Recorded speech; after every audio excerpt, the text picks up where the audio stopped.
രാഹുൽ, വീണ്ടും വീണ്ടും താങ്കൾ ഞങ്ങളെ അമ്പരപ്പിക്കുന്നു. താങ്കൾ ഒരു വേറിട്ട രാഷ്ട്രീയക്കാരനാണ്. നിങ്ങൾക്ക് മാത്രമേ അതിന് കഴിയൂ.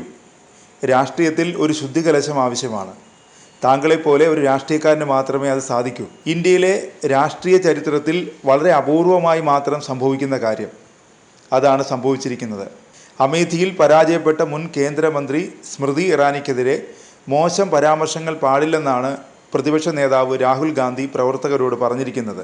സ്മൃതി ഇറാനിക്കെതിരെയോ മറ്റാർക്കെങ്കിലും എതിരെയോ മോശം പദപ്രയോഗങ്ങൾ ശരിയല്ല, അതൊഴിവാക്കണം, രാഹുൽ എക്സിൽ കുറിച്ചു. ജയവും തോൽവിയും ജീവിതത്തിൻ്റെ ഭാഗമാണെന്നും രാഹുൽ ഗാന്ധി ചൂണ്ടിക്കാട്ടി. സ്മൃതി ഇറാനി കഴിഞ്ഞ ദിവസം ഡൽഹിയിലെ ഔദ്യോഗിക വസതി ഒഴിഞ്ഞിരുന്നു. തുടർന്ന് സാമൂഹ്യ മാധ്യമങ്ങളിൽ നിരവധി ട്രോൾ വീഡിയോകളും പരാമർശങ്ങളും വന്നിരുന്നു. ഇതുമായി ബന്ധപ്പെട്ടാണ് രാഹുലിൻ്റെ പരാമർശം. രാജ്യത്ത് വീണ്ടും അധികാരത്തിലെത്താൻ സാധിച്ചെങ്കിലും BJPയുടെ തിളക്കം നഷ്ടപ്പെട്ട തെരഞ്ഞെടുപ്പാണ് നടന്നത്. BJPയുടെ മാത്രമല്ല, മോദിയുടെ പ്രഭാവവും നഷ്ടപ്പെട്ടു. ലോക്സഭാ തെരഞ്ഞെടുപ്പിൽ തോൽവിയേറ്റ് വാങ്ങിയത് മന്ത്രിസഭയിലെ 20 മന്ത്രിമാരാണ്. ക്യാബിനറ്റ് മന്ത്രിമാരും സഹമന്ത്രിമാരും ഉൾപ്പെടുന്ന സംഘത്തിൽ രാഹുൽ ഗാന്ധിയെ പരാജയപ്പെടുത്തി രാജ്യമാകെ ശ്രദ്ധിക്കപ്പെട്ട സ്മൃതി ഇറാനിയും ഉണ്ടായിരുന്നു. രണ്ടാം മോദി സർക്കാരിൽ വനിതാ ശിശുക്ഷേമ വകുപ്പ് മന്ത്രിയായിരുന്നു സ്മൃതി ഇറാനി.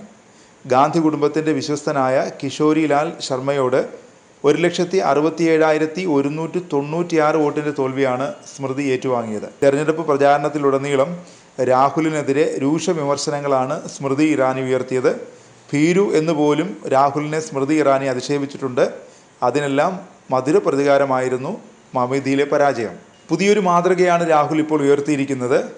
എതിരാളികളെ വ്യക്തിഹത്യ ചെയ്യുന്ന രാഷ്ട്രീയക്കാരുടെ നടപ്പു രീതികളെയാണ് രാഹുൽ നിരാകരിക്കുന്നത്.